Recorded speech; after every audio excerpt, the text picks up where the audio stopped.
Allah rokunel engineer kana finchak tasloy hojen dit bomde kana nokde nok loy de jere thag anwo en bajalyak kono elyak teje hojen kuspora ko tin di al chak gain ni dia nas bajalata lo jin channel kana finchak le ne jin ko ti dian ji bom kana yer bajalata lo jin channel bajalata lo jin channel kana finchak le ne jin ko ti dian ji bom kana yer bajalata lo jin channel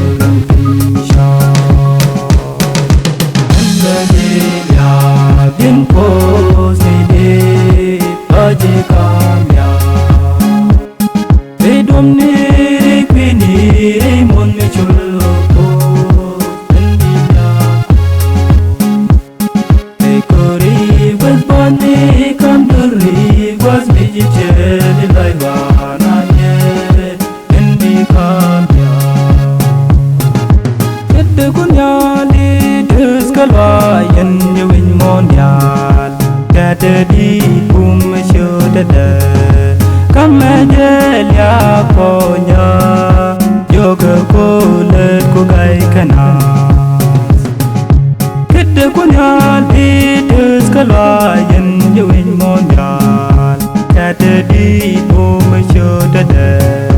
kamajel ya konya yoga kulit ku gai kanas bin po se de aje kamya re dom ne re kwi ni re mon me chul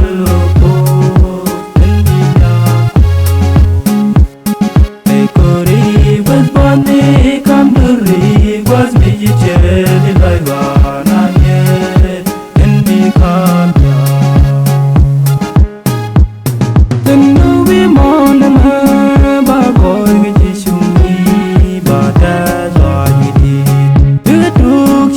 kwal we dien nyal kom per dulu ku gaye bendu binawe judweri diali kawe dien bama bendu bi mon ma ba koi gi sumi ba ta zoi di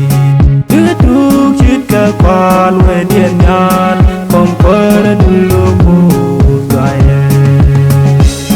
bendu binawe judweri diali kawe dien bama anda de ya bin po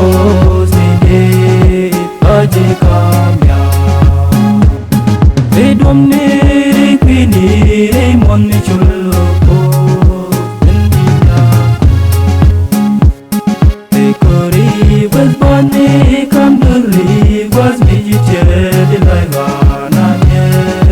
indi kamya min mon na je jen chi jenan da nin ya ta dongwa bel bel tin ti bikin su boiro jerusalem ta bin so kon kam na pulya me mon de to ta kon balo ken ko so anno ban je jen chi jenan da nin ya ta dongwa bel bel tin ti bikin su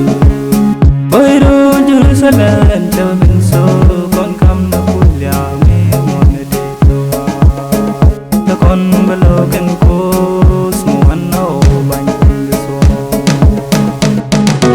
anda je la bin po se de aje kamya re dom ne